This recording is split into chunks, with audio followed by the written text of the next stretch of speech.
হঠাৎ করে তোমাকে ছেড়ে আসিনি।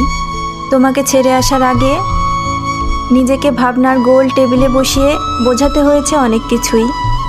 হুট করে ভালোবাসা যায়, কিন্তু হুট করে ছেড়ে আসা যায় না। মেনে নিতে নিতে, মানিয়ে নিতে নিতে ক্লান্ত হয়ে যখন আমি নিজের সাথে পেরে উঠছিলাম না, তখন দূরে সরে এসেছি। অভিযোগ করা বন্ধ করেছি, অভিমান করা বন্ধ করেছি, ঝগড়া করা বন্ধ করেছি, চোখে জল ফেলা বন্ধ করেছি, মন খারাপ করা। তোমাকে আর কখনো দেখাতে যাইনি বুকের ক্ষতগুলো, ইনিয়ে বিনিয়ে বোঝাতে যাইনি আমার ভীষণ কষ্ট হচ্ছে। দাঁতে দাঁত কামড়ে সহ্য করে নিয়েছি সবটুকু বেদনা।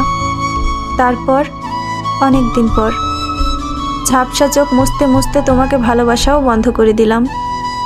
অপুষ্টিতে ভুগতে থাকা মাথার একটা অবাঞ্ছিত চুলের মতোই তোমার জীবন থেকে এমনভাবে টুক করে ঝরে গেলাম যে তুমি টেরই পেলে না।